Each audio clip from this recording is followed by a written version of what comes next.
وہاں جو سادات موجود ہیں جی وہ سادات بخارا سے آئے ہیں، یعنی اللہ اکبر۔ کہاں بخارا اور سمرقند اور کہاں جو ہے اودھ شریف۔ اب یہ اودھ شریف کا جو نام ہے جی ہمارے مدنی چینل کے ناظرین کی بھی ایک تعداد ہوگی جن کے لیے نیا ہوگا یا انوکھا ہوگا کہ بھئی اتنی یہ اودھ شریف جو ہے احمد پور شرقیہ کے پاس پڑتا ہے، اور آج کل جو ملتان سے سکھر موٹر وے بنی ہے جی تو ملتان سے سکھر موٹر وے کے راستے میں ہی آ گیا ہے اودھ شریف جو ہے۔ اب اس کے اندر جو ہے اودھ شریف کے جو سادات ہیں جی حضرت جلال الدین سکھ پوش رحمۃ اللہ تعالی علیہ، جی کہا جاتا ہے کہ پاکستان اور انڈیا میں جتنے بھی بخاری سادات ہیں جی سب آپ ہی کی اولاد میں سے ہیں، یہیں سے سلسلہ چلا ہے یہیں سے سلسلہ چلا ہے۔ ٹھیک اسی شہر کے اندر حضور غوث پاک رضی اللہ تعالیٰ عنہ کی اولاد موجود ہے جی جو بغداد شریف سے ہجرت کر آئی۔ گجرات جو آج کل ہمارے پڑوسی ملک میں لگتا ہے، جی گجرات کی تاریخ یہ ہے کہ وہاں حضور غوث پاک رضی اللہ تعالیٰ عنہ کی اولاد ہجرت کر کے تشریف لائی۔ جی محمد بن قاسم کا قافلہ اوائل میں آ چکا تھا۔ تو اسلام کی ایک اپنی تاریخ ہے ٹھیک ہے اور حکومتوں کی ایک اپنی تاریخ ہے، ٹھیک ہے، دونوں الگ الگ سمجھ لیں آپ۔ الگ الگ ٹھیک ہے پس منظر میں واقع ہیں۔ اب ایک عجیب معاملہ ہے کہ جس وقت سلطان محمد فاتح، جی آج مسجد صوفیہ آیا صوفیہ، آیا صوفیہ جو ہے کہ سلطان محمد فاتح نے اس کو مسجد بنایا تھا، جی تو کچھ 1450 ہجری کے معافی عیسوی کے قریب 1450 عیسوی کے قریب جی فتح کیا گیا استنبول۔ ٹھیک ہے اور استنبول تو کیا تھا؟ روم تھا، یہ پورا روم کہلاتا تھا، ٹھیک ہے، پورا علاقہ رومی کہلاتا روم کہلاتا تھا۔ ٹھیک اور یہ جو راستے ہیں افغانستان اور یہ ایران اور یہ ہندوستان، اس کے لیے ایک روڈ کا راستہ تھا یہ۔ ٹھیک ہے اور آج بھی جو لوگ جاتے ہیں یورپ جی اس بائی روڈ، دونوں طریقے سے جاتے ہیں غیر قانونی طریقے سے، ٹھیک وہ اسی راستے کو اختیار کرتے ہیں۔ اسی راستے کو اختیار کرتے ہیں۔ اب جب یہاں مسلمانوں کی سلطنت واقع ہو گئی تو ایک بڑا بحران یہ واقع ہوا کہ جو تجارت ہوا کرتی تھی یہاں سے گزر کے، جی اب مسلمانوں نے اس پر ٹیکس لگانا شروع کر دیا۔ ٹھیک ہے، اور قانونی رائٹ تھا ان کا، قانونی رائٹ تھا ان کا۔ ٹھیک ہے تو یورپ کے لوگوں نے کوشش کی کہ ہم ہندوستان پر دسترس حاصل کریں، ٹھیک ہے، تاکہ اس چیز سے جان چھوٹ جائے ہماری۔ سب سے پہلے پرتگال وہ پہلا ملک تھا جی کہ جس نے سمندری راستے سے ہندوستان کو دریافت کیا۔ ٹھیک آپ یہ تو سنتے ہیں امریکہ دریافت کیا گیا، جی جی کہ لوگ جانتے ہی نہیں تھے کہاں ہیں، جی راستہ نہیں جانتے تھے۔ ایسا ہی، ہندوستان کو بھی سمندری راستے سے دریافت کیا گیا، ٹھیک اگرچہ کہ ہندوستان کے دنیا سے رابطے تھے۔ آپ افریقہ میں چلے جائیں، جی ایک کینیا ہو گیا اور دیگر ممالک ہو گئے، یہ جو خطے کے لوگ ہیں یہاں آپ کو ملیں گے کہ جی میرے دادا پردادا آئے تھے جناب۔ جی اچھا، ان کو مقامی جو انڈیا کی مقامی زبانیں ہوتی ہیں جی وہ تو ان کو آتی ہوں گی۔ ٹھیک ایک مرتبہ ایک صاحب آئے تھے یہاں پر، انہوں نے پڑھا تھا کچھ عرصہ، کینیا سے آئے تھے۔ ٹھیک ان کے جو والدین تھے ٹھیک۔ وہ رن کچھ سے ہجرت کر کے کینیا چلے گئے تھے۔ ان کو سندھی تو آتی تھی، اردو نہیں آتی تھی۔ اللہ اکبر، وہ ان کی جو مادری گھریلو زبان تھی۔ اس طریقے سے آج کل برطانیہ میں بہت ساری فیملیز ہیں، پنجابی تو آتی ہے، ان کو اردو نہیں آتی۔ ٹھیک ہے، جو مادری زبان ہے وہ آتی ہے۔ اسی طریقے سے گجراتی آتی ہے، افریقہ میں بہت سارے لوگ ہیں گجراتی آتی ہے، کوئی اردو نہیں آتی، کوئی اور زبان نہیں آتی۔ تو اس طریقے سے ان ریاستوں سے تو یعنی عرب کے ساتھ اور افریقہ کے ساتھ تو ہندوستان کے مراسم تھے اور سمندری جو ہے نا وہ راستے بھی تھے۔ جی مجھ سے آپ بات کنٹینیو کریے گا، میں مدنی چینل کے ناظرین کو ایک بات عرض کر دوں کہ مدنی چینل کے ناظرین یہ سلسلہ چل رہا ہے، مفتی صاحب جو ہے انشاءاللہ ہمارے سوالات کے جوابات بھی دے رہے ہیں، سوالات میرے پاس بھی ہیں، لیکن اگر آپ بھی اس سوال کے کانٹیکسٹ میں آج جشن آزادی ہے اس حوالے سے کوئی سوال مفتی صاحب سے کرنا چاہتے ہیں تو بالکل ویلکم کرتے ہیں۔ ہم آپ کو نمبر اسکرین پہ ملاحظہ فرما رہے ہیں، آپ کال کر سکتے ہیں، اور اگر جیسی کال آئے گی انشاءاللہ تو ہماری نیت ہے جو کالز ہوں گی وہ ترجیحی بنیاد پہ شامل سلسلے کے ہیں۔ جی مفتی صاحب، یعنی عرب کے ذریعے تعلقات تھے، ہند اور عرب کے پرانے تعلقات ہیں، بہت قدیم تعلقات ہیں، ٹھیک، افریقہ تک کے تعلقات تھے، لیکن یورپ سے تعلقات سمندری راستے کے ذریعے نہیں تھے۔ ٹھیک، تو پرتگال نے کئی کوششوں کے بعد پہلی مرتبہ کوئی قریب جو ہے 1500 جو سن عیسوی تھا اس کے قریب پہلی دفعہ جا کے دریافت کیا، اور وہ بھی کینیا سے ایک ہندوستانی ملاح اسے ملا اور وہ ایک کالی کٹ جو ہے وہ سورت کے قریب یہ بندرگاہ ہے گجرات میں، وہاں جا کے پہلا بیڑا پہنچا، اور وہ بھی یوں کامیاب ہوا کہ اس پر توپیں لگی ہوئی تھیں۔ اللہ، اس سے پہلے توپوں کا تو تصور نہیں تھا۔ جی۔ آپ نے استنبول کی تاریخ پڑھی ہوگی کہ سلطان محمد فاتح جو ہے جی اسے جس چیز نے کامیابی دلائی وہ توپ تھی، ٹھیک ہے، کہ جو استنبول کے قلعے تھے جی وہ ان توپوں کے ذریعے گر گئے، وہ دیواریں گر گئیں، تب جا کے کامیابی ملی، اور وہ توپ بنانے میں بھی بہت لمبا ٹائم لگا تھا۔ چلیں تو توپ ایک نئی ایجاد ہوئی تھی، ٹھیک ہے، اور پھر جب یہ بحری بیڑا جو ہے وہ توپوں کے ذریعے پہنچا، یعنی توپ کے ساتھ پہنچا، اور پھر انہوں نے بندرگاہ پہ بمباری کی اور اپنی ہیبت بٹھائی، پہلا پڑاؤ انہوں نے کیا، پھر یہ رفتہ رفتہ رفتہ بمبئی تک پہنچے۔ ایسٹ انڈیا کمپنی تو بعد میں آئی ہے، ٹھیک، یعنی خلجیوں کا دور رہا، مسلمانوں کی جو سلطنتیں تھیں، مغلوں کا دور رہا، صدیوں تک انہوں نے حکومتیں قائم کی۔ ٹھیک، اور یہاں میں اپنی نوجوان نسل کو یہ بتانا چاہوں گا کہ ایک عجب جو ہے وہ پروپیگنڈا ہوتا ہے مسلمان حکمرانوں کے خلاف، جی ان کے چھائیاں لکھنے والے بتانے والے کم ہی لوگ ملتے ہیں، برائیاں بتائیں گے جناب یوں تھے یوں تھے یوں تھے۔ بھائی ایک چیز کو اگر آپ آج کے تناظر میں دیکھیں گے تو آپ کو ایسا لگے گا بڑی عجیب بات تھی، آپ کو اس دور کے تناظر میں دیکھنا چاہیے۔ اب ایک مشہور واقعہ ہے، مشہور ایک محاورہ ہے جی کہ جناب جس دور کے اندر تاج محل بن رہا تھا، یورپ میں تو کیمبرج بن رہی تھی، آکسفورڈ بن رہی تھی۔ جی بھائی تاج محل کی ذرا سائنسی خد و خال تو دیکھیں جا کے کہ اس کے بنانے میں کیا کیا ٹیکنیکس استعمال کی گئی ہیں۔ جی یہ ٹیکنیکس مسلمانوں کے پاس تھیں۔ اس وقت کے لحاظ سے اگر سوچیں جی۔ تو وہ تو تعمیرات کا ایک شاہکار ہے، وہ صرف خوبصورتی کے اعتبار سے تو شاہکار نہیں، صرف خوبصورتی کے اعتبار سے نہیں ہے، بنیاد کے اسٹرکچر کے اعتبار سے کس طریقے سے وہاں ہوا گزاری گئی ہے، کس طریقے سے ٹھنڈک رکھی گئی ہے، کس طریقے سے اس کا ایک حال بنایا گیا ہے، جی جی اتنی اونچی عمارت کیسے بنائی گئی ہے۔ تو مسلمانوں کی خوبیاں بہت زیادہ ہیں، جی یہ نہیں ہے کہ خوبیاں نہیں ہیں۔ جی یعنی مسلمان تعلیم کے مقابلے میں بھی آگے رہے ہیں، مغلیہ سلطنت میں بھی ایک سے بڑھ کر ایک کام ہوا ہے، ایک سے بڑھ کر ایک جو ہے نا وہ انہوں نے معاشرے کی بھی خدمت کی ہے، جی انہوں نے دین کی بھی خدمت کی ہے۔ دینی حوالے سے اگر میں بات کروں تو ایک پوری مطلب یہ وقت تو ہمارا پتہ نہیں کہاں چلا جائے گا جی کہ مغلیہ سلطنت کے اندر کیا کیا دینی کام ہوئے۔ کہنے کا مقصد صرف یہ تھا کہ آج کا لکھنے والا بڑاس نکال رہا ہوتا ہے، بکتا بھی وہی ہے نا، آپ صحیح کہہ رہے ہیں، شاید بیچنے کے لیے ایسا ہوتا ہو۔ جی تو ایسا نہیں ہے کہ وہ جو حکمران تھے وہ کوئی صرف عیاشی تھے، انہوں نے کوئی کام ہی نہیں کیا، نیک حکمران بھی آئے ہیں۔ پھر حکمران تو حکمران ہوتا ہے، حاکم تو حاکم ہوتا ہے، اچھے بھی آئے برے بھی آئے، کوئی حاکم جو ہے وہ حاکم کو ہم ولی اللہ تو نہیں مانتے، ٹھیک ہے، اس کی 100 غلطیاں ہوں گی لیکن اس نے بہت سارے اچھے کام بھی کیے ہوتے ہیں۔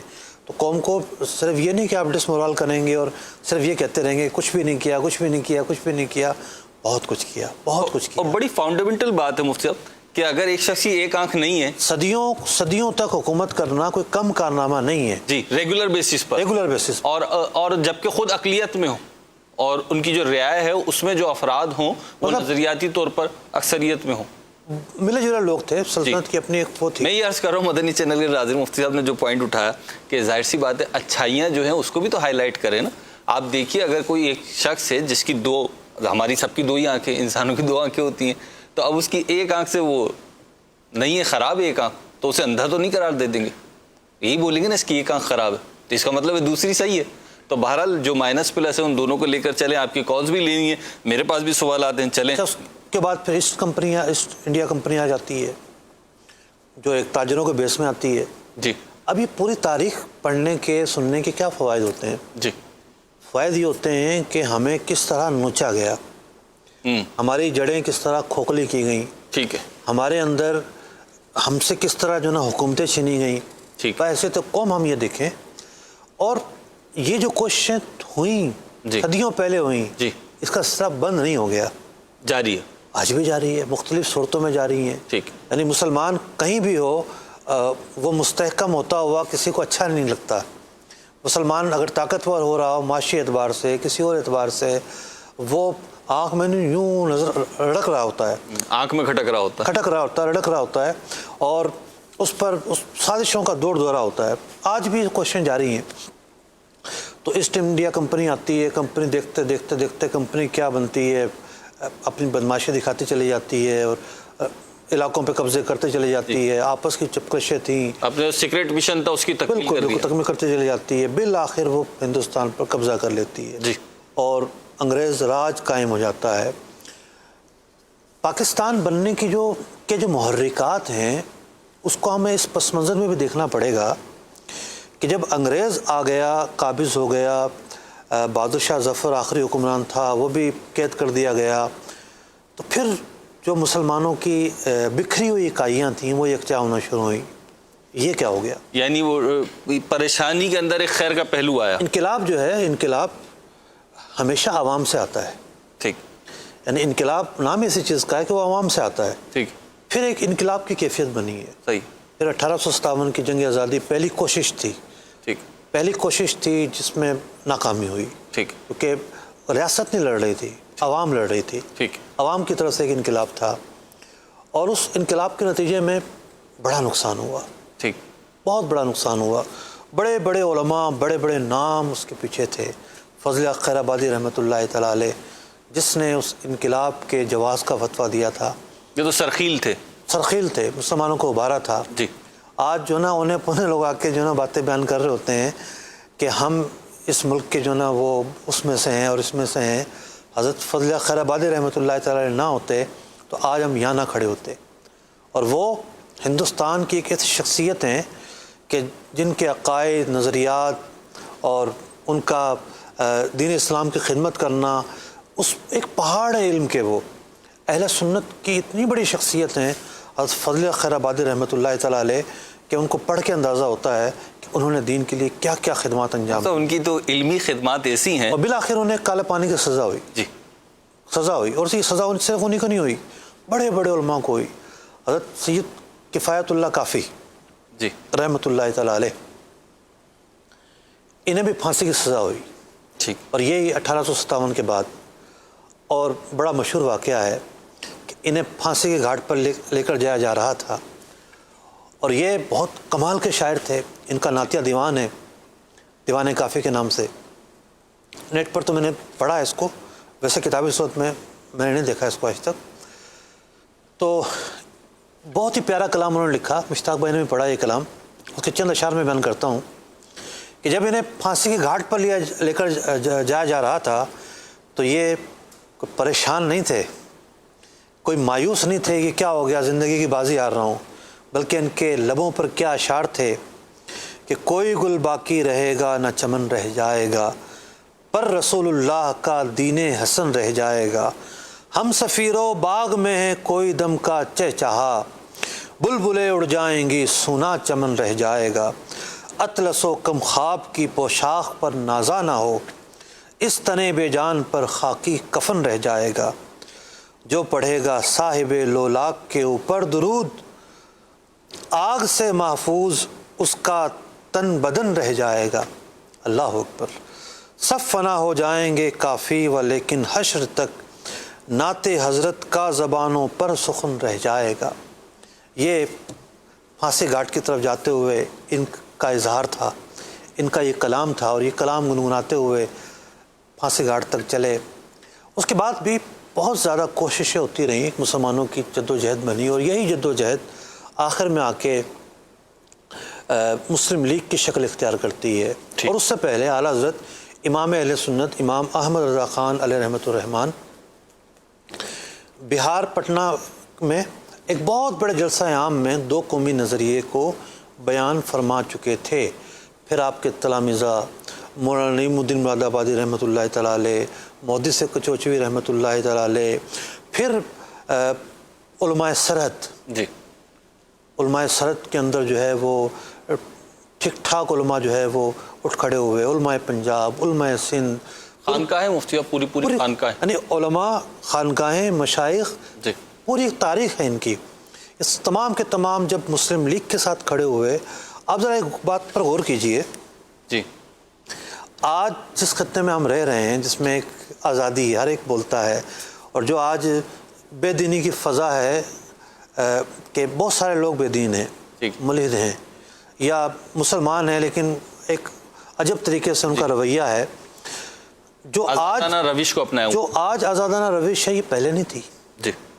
آج اس آزادانہ روش کے باوجود اس بات پر لوگوں کا اتفاق ہے کہ علماء مشائخ معاشرے میں ان کی ایک آواز ہے، جی بالکل یہ اثر انداز ہوتے ہیں، مؤثر ترین قوت ہے. جی. تو آپ اندازہ لگائیے کہ اس وقت جب کوئی میڈیا نہیں تھا، جی سوشل میڈیا نہیں تھا، جب ذرائع آمد و رفت نہیں تھے، جی. یہ علماء مشائخ مسجد و مدرسے کی کوششوں کا نتیجہ تھا کہ جو قوم کے اندر ایک بیداری پیدا ہوئی.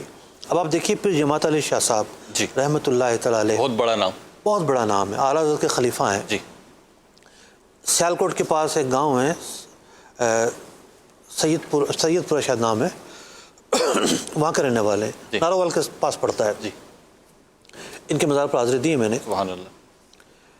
میں نے اپنے ایک عزیز سے پوچھا، میرے والد صاحب بھی انڈیا سے ہجرت کر آئے تھے، جی والدہ بھی ہجرت کر آئی تھیں، اور میرے والد صاحب اور جو میرے بچوں کے نانا ہیں ان کا تقریباً گاؤں قریب ہی تھا. ٹھیک. بچوں کے نانا سے پوچھا میں نے، کیونکہ والد صاحب تو 1993 میں انتقال کر گئے تھے، ان سے تو کوئی زیادہ اس انداز کی بات، مطلب وہ باتیں تو ہوتی رہیں، پاکستان کیسے بنا، یہ باتیں تو میرے گھٹی میں ہیں. ٹھیک ہے. اپنی والدہ سے سنا ہے، والد سے سنا ہے، واقعات در واقعات. تو میں نے ان سے پوچھا کہ آپ کے علاقے میں علماء آتے تھے؟ جی کوئی نام آپ کو یاد ہو؟ تو کہنے لگے پھر جماعت علی شاہ صاحب آتے تھے. اللہ اکبر. اب ہمارا علاقہ تھا روہتک. ٹھیک ہے. پھر میں نے باقاعدہ کتاب میں پڑھا کہ حضرت باقاعدہ روہتک بھی گئے، وہاں جا کے جو ہے وہ قیام پاکستان کے سلسلے میں مسلمانوں کو متحرک کیا. سب یہاں پہ آپ نے تو ایک علاقے کا اور ایک پیر جماعت علی شاہ صاحب رحمۃ اللہ تعالی علیہ، اگرچہ وہ نام خود ایک انجمن ہے اور ان کی جو خدمات ہیں وہ ناقابل فراموش ہیں. یہ الگ بات ہے کہ مدنی چینل پہ سننے والے بہت سوں کو شاید یہ نام ہی پہلی دفعہ سنا ہو. تو معاملہ یہ ہے کہ ہم جیسے بہت ساری چیزوں سے غافل ہیں، ایسے ہی ہم یہ کوئی سیالکوٹ سے ملا ہوا نہیں ہے، سیالکوٹ سے کوئی ملا ہوا نہیں ہے. یہ جی بالکل جا کے راجستھان کے قریب پڑتا الگ ہے. میں وہی عرض کرنے لگا ہوں کہ اتنا بڑا نام اور علاقہ جا رہا ہے، ایک شہر جا رہا ہے. اور اس وقت کو اگر ہم دیکھیں، آج تو پاکستان کو بنے ہوئے 73-74 سال ہو چکے ہیں. آپ اس وقت کو اپنے ذہن میں لائیے جب جو ہے نا کہ ٹرانسپورٹ اتنا ایزی نہیں تھا، کہیں پہ ٹریول کرنا اتنا ایزی نہیں تھا، اتنے بڑے بڑے مشائخ، اتنے بڑے بڑے علماء ایک علاقے میں جا کے اکائیاں جمع ہوئی ہیں. یعنی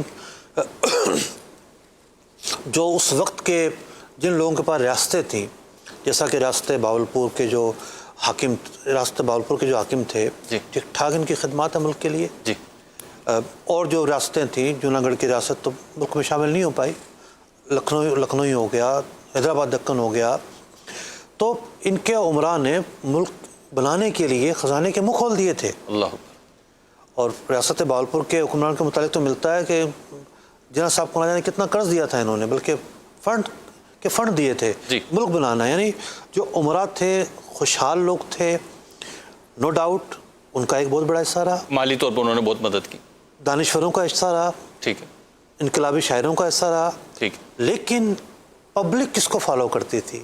دین کو بہت زیادہ فالو کرتی تھی. جی مذہبی ایک وہ جو بیک گراؤنڈ تھا. علماء نے پبلک کو متحرک کیا ہے، اس کی کوئی مثال نہیں ملتی. اور اگر یہی وجہ ہے کہ مولانا نعیم الدین مراد آبادی رحمۃ اللہ تعالی علیہ نے سنی کانفرنس منعقد کروائی. جی یعنی لاہور کی سرزمین پر ایک عالی شان سنی کانفرنس منعقد ہوتی ہے. جی اور یہاں تک اس میں کہا گیا کہ جناح صاحب اگر اس مطالبے سے پیچھے ہٹ گئے تو ہٹ جائیں، ہم پیچھے نہیں ہٹیں گے. دستبردار بھی ہوگا تو ہم بنائیں گے. پیر جماعت علی شاہ صاحب رحمۃ اللہ تعالی علیہ نے ہی اعلان فرمایا. سب کچھ کالز بھی ہیں، یقیناً گفتگو تو ایسی ہے کہ وہ چلتی ہی جائے گی. اور یہ مدنی چینل کے ناظرین یہ ذرا آپ تصور کیجئے، مطلب مفتی صاحب ظاہر سی بات ہے تحریک پاکستان میں یوں شامل نہیں تھے، اس وقت موجود ہی نہیں تھے، عمر نہیں ہے، تو انہوں نے اپنے بزرگوں سے سنا ہے. لیکن یہاں پہ صرف ایک واسطہ ہے، یعنی ان کے بزرگ تحریک پاکستان کا کسی نہ کسی طرح حصہ تھے، پاکستان ہجرت کر کے آنے والوں میں شامل تھے، تو انہوں نے ان سے سنا ہے. آج جب مفتی صاحب بات کر رہے ہیں، اور ظاہر سی بات ہے بہت سارے گھروں میں ایسے افراد ہوں گے جب یہ بات کرتے ہیں تو ان کے جذبات کی کیفیات، ان کے چہروں کی کیفیات، ان کی باڈی لینگویج جو ہے اس میں ایک جذبات کا تلاطم ہوتا ہے. تو آپ سوچیے کہ جن لوگوں نے سٹرگل کی، جن لوگوں نے قربانیاں دی، ان کی کیا کیفیت ہوں گی. بہرحال گفتگو چل رہی ہے، دیکھتے ہیں کہاں تک پہنچتی ہے. آپ کی کچھ کالز ہیں، 2 کالز ایک ساتھ دے دیجیے.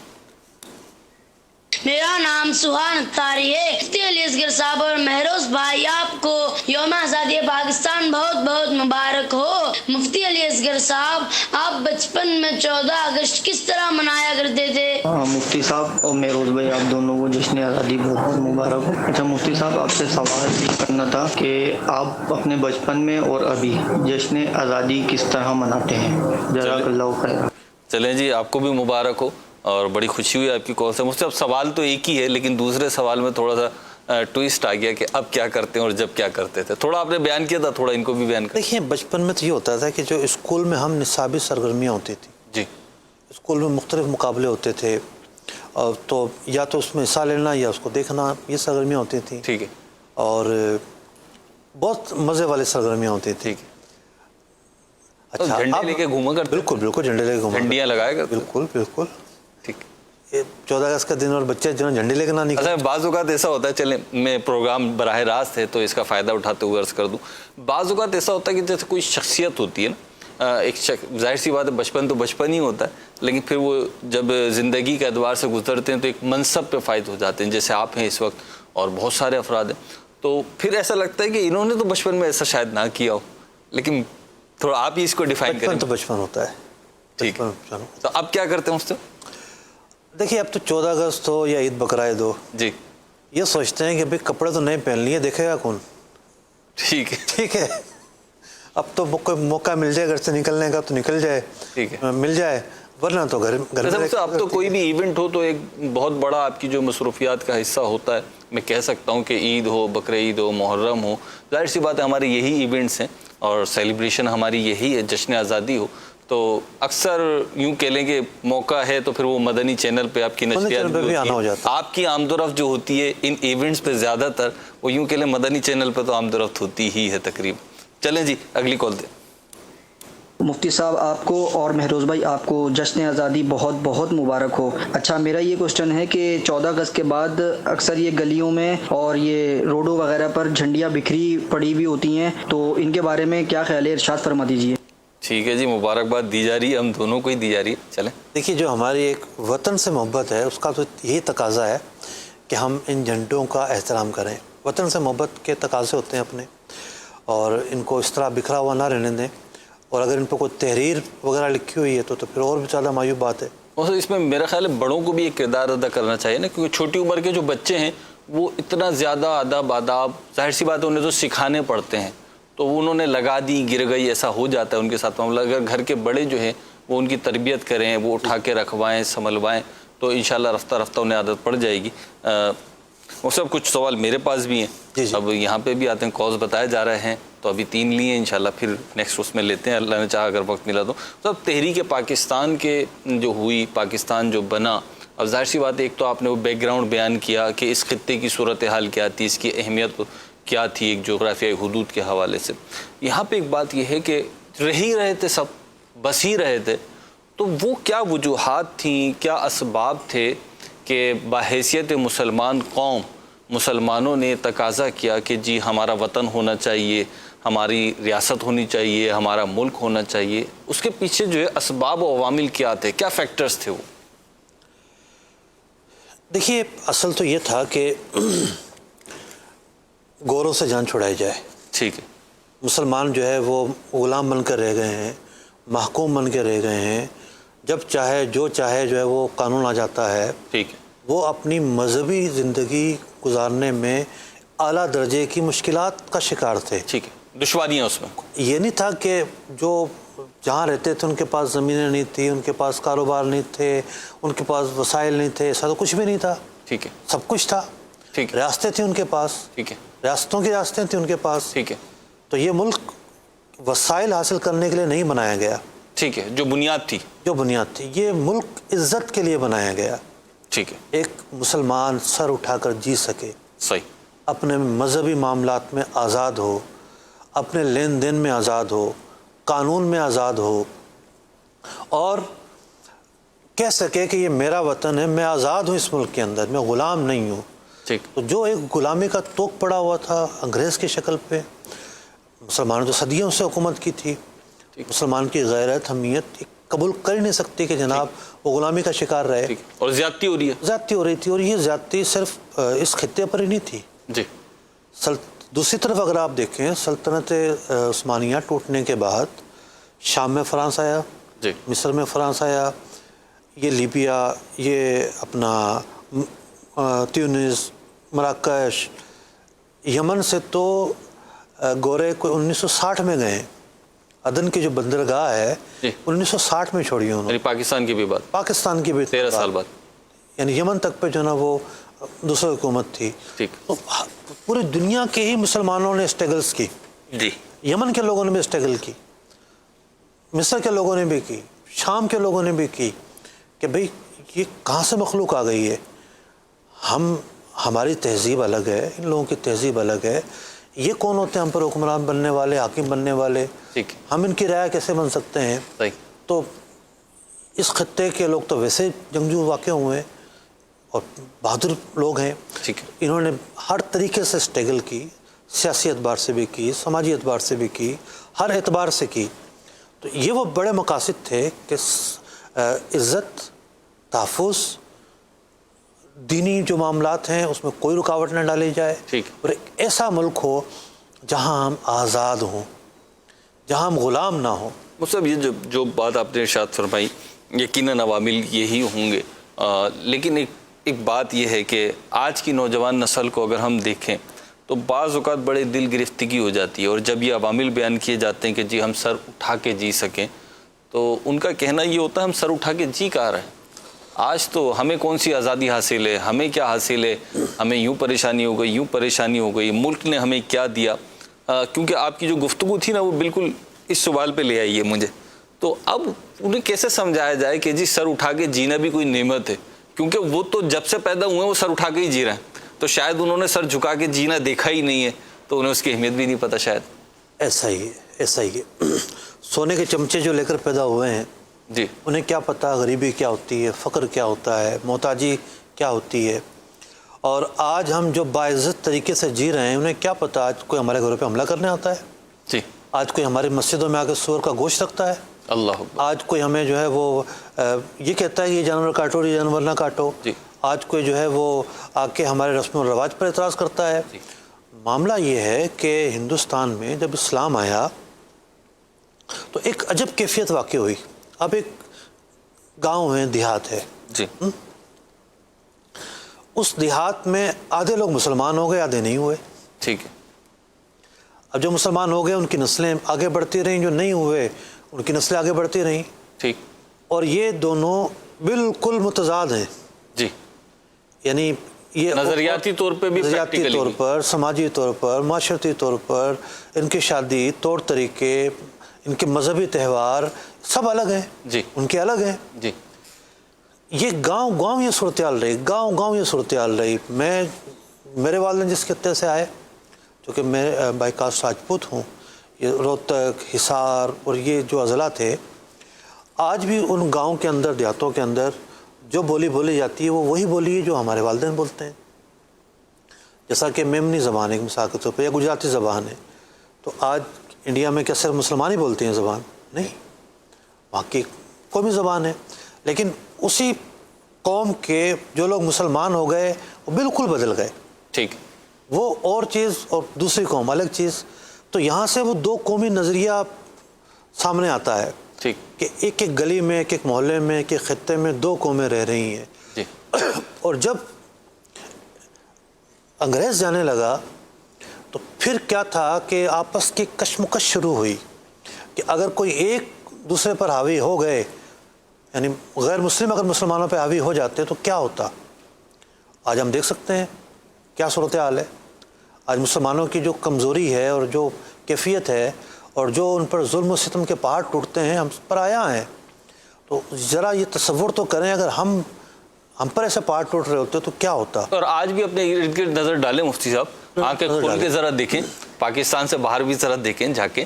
پھر ذرا ان مشکلات پر تو غور کریں کہ آج جو ہے وہ آپ کے والدین نہیں آئے ہوں گے، ان کے والدین آئے ہوں گے. اور پھر ایسا نہیں ہے، سبھی مائیگریٹ کر آئے. لاکھوں لاکھ لوگ پہلے سے رہتے تھے. جی. اہل سندھ پہلے سے آباد تھے، اہل پنجاب پہلے سے آباد تھے، اہل بلوچستان سرحد پہلے سے آباد تھے، جی تو انہوں نے تو میزبانی کی ہے جو پہلے سے آباد تھے، لاکھوں لوگ وہاں سے آئے ہیں مائیگریٹ کر کے، اور جب وہ مائیگریٹ کر آئے ہیں تو ذرا ان کی کیفیت پر غور کریں. انہوں نے اپنی زمینیں چھوڑی ہیں. میرے والد صاحب زمیندار تھے کہ اپنی زمینیں تھیں. جی کیا پاس ہوگا جب بندہ ہجرت کر آئے گا؟ پیدل چلے ہیں لوگ بیل گاڑیوں پر چلے ہیں. یہ تو قسمت والے ہوتے تھے جن کو ٹرینیں ملتی تھیں. دیکھیں بیل گاڑیوں پہ آ رہے ہیں، جن کو ٹرینیں ملتی تھیں تو قسمت والے ہوتے تھے. جی میلوں میل تک لوگ پیدل چلتے اور پھر یہ تھے. تو سفر کی شروعات سب پہنچے نہیں پہنچے. ہوا ایسا. میرے دادا کے 4 بیٹے تھے. جی میرے دادا کی قبر بھی وہیں ہے، جی پاکستان میں نہیں ہے. 4 بیٹے تھے.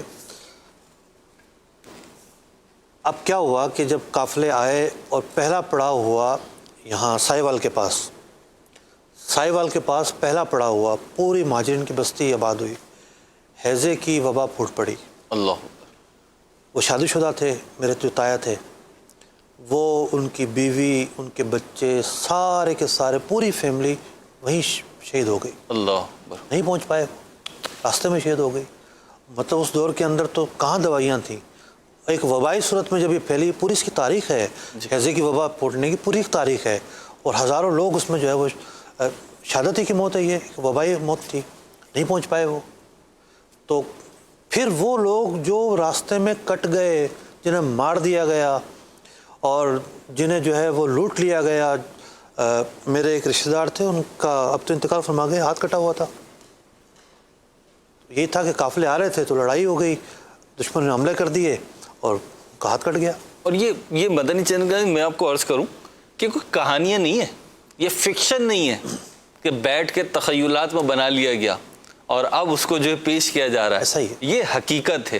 اور میں اور آپ تو اس کو کیا سمجھیں گے، جن پہ بیتی ہے تو ان کو ہی پتہ ہے. آپ بھی سمجھ سکتے ہیں اتنا تو کہ جب غم کی کیفیت دل پہ بیتتی ہے نا تو جس پہ بیتتی ہے وہی جانتا ہے. تو جن لوگوں نے سروائیو کیا، جن لوگوں نے یہ اسٹرگل کی، ان کے جو ایک جذبات، تاثرات وہ بالکل ایسے ہوتے ہیں جیسے کہ اپنا گھر بنائے نا مفتی صاحب، نیا گھر بنائے اور کوئی باہر سے آ کے چوکنگ کر جائے، تو جو گھر والے کی کیفیت ہوتی ہے نا وہ مطلب دیکھنے والی ہوتی ہے. کرنے میں کیا نقصان ہوا، دیکھا جائے تو کیا نقصان ہوا. ایک دل ہی ٹوٹا ہے نا، یار میرا روغن خراب کر دیا. جن لوگوں نے اپنی جانوں کی قربانیاں دی، یعنی آج کے دن جہاں ہم خود کو آزاد محسوس کرتے ہیں، ہمیں ان شہداء کو نہیں بھولنا چاہیے کہ جو راستے میں شہید کر دیے گئے، جنہیں مار دیا گیا، جن کی قبروں کا نہیں پتا، جو کہاں مدفون ہے یہ نہیں پتا، جن کی قربانیوں کا صلہ جو ہے آج ہمارے سامنے مل رہا ہے. اور پھر جو ترقی ہم نے آج کی ہے، یعنی گھر بار چھوڑ کے، ملک چھوڑ کے، جس وقت پاکستان بنا کوئی زیادہ وسائل بھی نہیں تھے، تو اس ترقی کی وجہ بھی یہی ہے کہ بزرگوں کی دعائیں تھیں، لوگوں کی قربانیاں تھیں. اولیاء کا فیضان ہے. اولیاء کا فیضان ہے. جب قوم قربانی دیتی ہے تو اس کو بہت بہتر صلہ ملتا ہے، بہت بہتر بدلہ ملتا ہے اسے. تو بلا شبہ یہ قوموں کی قربانی کا نتیجہ ہے. مفتی سلسلے کا وقت ختم ہو رہا ہے، لیکن 2 باتیں میں چاہوں گا کہ آپ سے پوچھوں. ایک تو یہ کہ آپ نے بھی پیچھے فرمایا تھا کہ ہمارے دادا کی قبر بھی وہی ہے. میں کل سے نا یہ میرے اوپر ایک کیفیت طاری ہے اور میں یہ سوچ رہا ہوں کہ اپنے پیاروں کی قبروں کو چھوڑ کے آنا بھی تو بڑی قربانی تھی. بہت بڑی بات تھی، بہت بڑی بات. ایک روحانی اذیت تھی، ایک تکلیف تھی کہ مطلب چھوڑ کے جانا نا. ایک یہ. دوسرا ہے کیونکہ آخری بس اختتام چل رہا ہے ہمارا، کہ اب آج کے دور میں اس وقت پریزنٹ ٹائم میں جب کہ ہم اس ریاست پاکستان میں، اسلامی جمہوریہ پاکستان میں جی رہے ہیں، اور ظاہر سی بات ہے ہم مسلمان ہیں اور یہ ملک بھی اسلام کے نام پر حاصل کیا. ہماری اپنی شکایتیں بھی اپنی جگہ اور ہماری توقعات بھی اپنی جگہ، مائنس پلس سب اپنی جگہ. ہم یہ نہیں کہہ سکتے کہ ہم ہر چیز میں پرفیکٹ ہیں، لیکن یقینی طور پر بہت ساری کمزوریاں بھی ہیں. تو ایک تو یہ کہ ہمیں اس وقت سوچنا کیسے چاہیے، آج کے دن کے لحاظ سے میں بات کر رہا ہوں. کمزوریاں تو ہیں نا، لیکن آج کے دن. دوسرا بات یہ ہے کہ بعض اوقات بد امنی مسائل ہیں، بہت سارے میجر مسائل ہیں، ٹھیک ہے، لیکن ہم کس حیثیت میں اس ملک کی خدمت کر سکتے ہیں، ہمارا کیا رول ہو سکتا ہے، ہمارا کیا کردار ہو سکتا ہے، ہم اس حیثیت سے دیکھیں. یہ زرخیز مٹی ہے، یہاں ایک سے بڑھ کر ایک جو ہے نا صلاحیتیں پوشیدہ ہیں. اور جتنی صلاحیتیں جن کو موقع ملتا ہے وہ سامنے آتی ہیں، اور پھر ہم اپنی ذات تک نہ دیکھیں. ٹھیک ہے. یعنی میں سلام پیش کرتا ہوں ان میزبانوں کو، وہ اہل سندھ ہوں، اہل پنجاب ہوں، جنہوں نے مہاجرین کا استقبال کیا. یعنی ان میزبانوں نے ٹھیک ہے کوئی گھر سے نہیں کھلایا ہوگا، صحیح تبادلہ ہوا تھا، جو زمینیں وہاں چھوڑ کر آئے تھے ان کو یہاں لاٹ کی گئیں، لیکن انہوں نے کمپنی دی، ٹھیک. ایک نئے فرد کو قبول کرنا بھی قبول کیا. ایک الگ تہذیب تھی، ایک الگ رسم و رواج تھا، ان کے اپنے علاقوں میں بھی تبدیلیاں آ رہی تھیں. تو کیا ہے کہ انہوں نے کمپنی دی، ساتھ دیا، ایک انصار کا کردار ادا کیا کہ بھئی جو چاہے لے لو، جو چاہے کرنا ہے کرو، کیا چاہیے کیسے چاہیے. تو ساتھ دیا نا. یعنی جو آج تعصب اور نفرت کی فضا کہیں کہیں سننے کو ملتی ہے، اس دور میں اس کا نام و نشان نہیں تھا. ٹھیک. ہمارے والدین نے کبھی ایسا نہیں بتایا کہ بھئی انہیں کوئی تعصب کا سامنا کرنا پڑا ہو. بہت بعد میں کچھ واقعات ہوئے ہوں گے، لیکن بہت اچھے طریقے سے رویہ رہا اور سب چیزیں رہیں. ہم نہ صرف اپنے متعلق سوچیں، ٹھیک ہے، اپنے گاؤں کے متعلق، اپنے شہر کے متعلق، اپنے محلے کے متعلق اپنی کیپیسٹی میں رہے. سوچنا بھی ہماری ذمہ داری میں شامل ہے کہ ہم کیا کر سکتے ہیں. ہم ایک غریب فیملی ہے، ہم اسے پاؤں پہ کھڑا کس طرح کر سکتے ہیں. ٹھیک. ایک شخص پڑھنا چاہتا ہے، وہ کس طریقے سے پڑھ سکتا ہے. ایک ہنرمند بننا چاہتا ہے کوئی بچہ، بے روزگار ہے، کیسے ہم اس کو ہنر سکھا سکتے ہیں. تو ہم اپنی ذاتی صلاحیتیں استعمال کرتے ہوئے بھی، اور دوسروں کی صلاحیتیں کس طرح بروئے کار لائے جائیں، اس تناظر میں بھی سوچیں تو ہم بہت کچھ کر سکتے ہیں. اور لوگ کرتے رہتے ہیں. آپ اگر دیکھا جائے تو ایسا نہیں ہے کہ جناب اس قوم پر جو مشکل وقت آ پڑا ہے تو کوئی ساتھ نہ کھڑا ہوتا ہو، کوئی آ کے نہ پوچھتا ہو. ایسا نہیں ہے. اس ملک کے اندر ایک سے بڑھ کر ایک اچھائی موجود ہے، اور پاکستان کا تو ایک ٹائٹل بن چکا ہے کہ یہاں کے جو امیر لوگ ہیں وہ اعلیٰ درجے کی خیرات کرتے ہیں، صدقات کرتے ہیں، غریبوں کی مدد کرتے ہیں. بالکل ایسا ہی. تو ایسا نہیں ہے کہ جناب نفسہ نفسی پڑی ہوئی ہے، کوئی کسی کو نہیں پوچھ رہا. اچھے لوگوں کی کمی نہیں ہے. آپ ماضی زیادہ دور جانے کی ضرورت نہیں ہے. 10-20 سال کے اندر جو کرائسس آئے ہیں، اس میں جو ہماری قوم نے بحیثیت نیشن جو کردار ادا کیا، اگر وہ دیکھیں تو وہ بڑا پازیٹیو ہے. بلکہ جب مشکل تھا اپنا کردار کی پاکیزگی کو، ستھرائی کو، بڑائی کو دکھانا، اس وقت ہماری قوم نے بڑا ساتھ دیا. زیادہ دور جانے کی ضرورت نہیں. ابھی کووڈ-19 کی ایک جو آزمائش اور وبا آئی، اس میں جو پاکستانی قوم نے ایک دوسرے کا ساتھ دیا، اور جو ہمارے پاکستان میں جو طریقہ کار رہا، خود دعوت اسلامی نے اس میں جو کنٹریبیوشن کیا، تو اگر آپ یہ دیکھیں تو یہ چیزیں بڑی پازیٹیو ہیں. امیر اہل سنت نے پودے لگانے کا ہدف دیا ہے، فی اسلام بھائی 27 پودے. تو آپ بھی نیت کر لیجئے، کچھ نہ کچھ پودے لگائیں اگر پاسبل ہے آپ کے لیے. رسالہ جو ہے وہ پڑھ لیجئے تاکہ آپ کو پتہ چلے کہاں پودا لگانا ہے، کیسے لگانا ہے. اللہ تعالی ہمیں اپنی حفظ و امان میں رکھے، ہمارے ملک کو شاد و آباد رکھے، اس کی نظریاتی اور جغرافیائی حدود کی حفاظت فرمائے. جو پاکستان سے محبت کرتا ہے اس کی محبت بھی بڑھے، اس کو اس کا صلہ بھی ملے. اسلامی ریاست ہے، اللہ اور اس کے رسول کی رضا کے لیے محبت کرتے ہیں، اور پاکستان کے جو حاسد ہیں، جو شریر ہیں، اللہ تعالیٰ پاکستان کو، پاکستانی قوم کو ان سے محفوظ و معمون رکھے. پاکستان زندہ باد. صلو علی الحبیب صلی اللہ تعالی علی محمد صلی اللہ تعالی علیہ وسلم. آج بھی اس دھرتی پر امانت باقی ہے، اسلام کی اس وادی میں شرافت باقی ہے.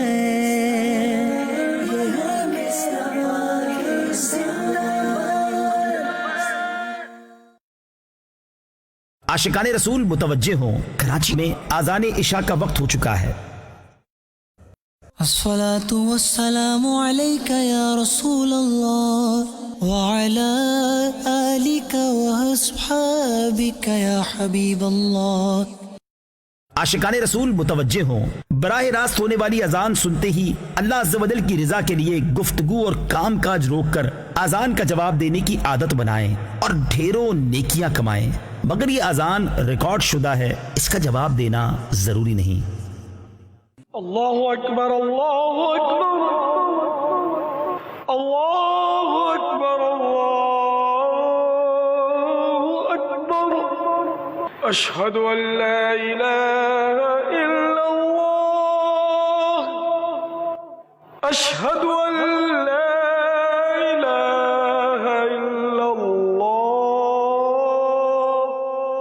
أشهد أن محمدا رسول الله أشهد أن محمدا رسول الله حي على الصلاة حي على الصلاة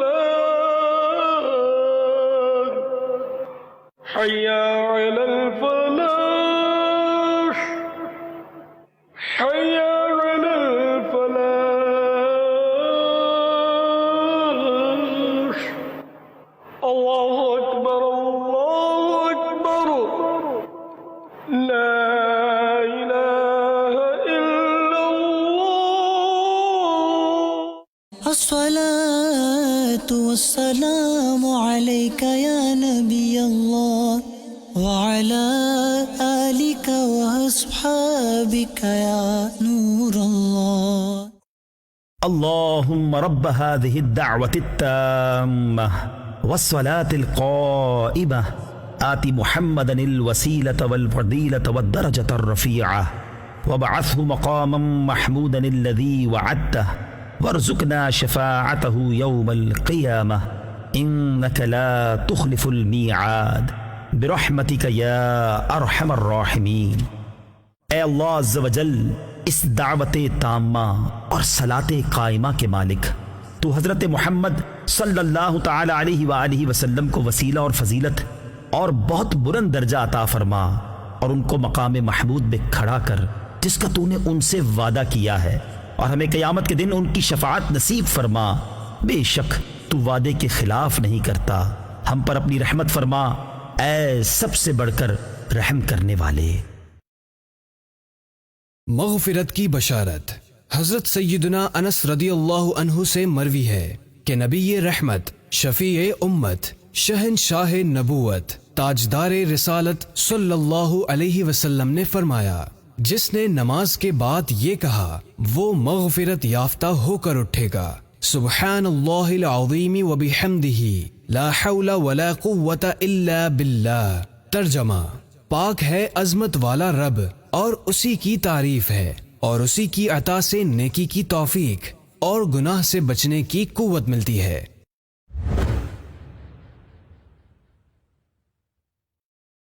بظاہر سب ٹھیک ہے، کیا پھر بھی آپ پریشان ہیں؟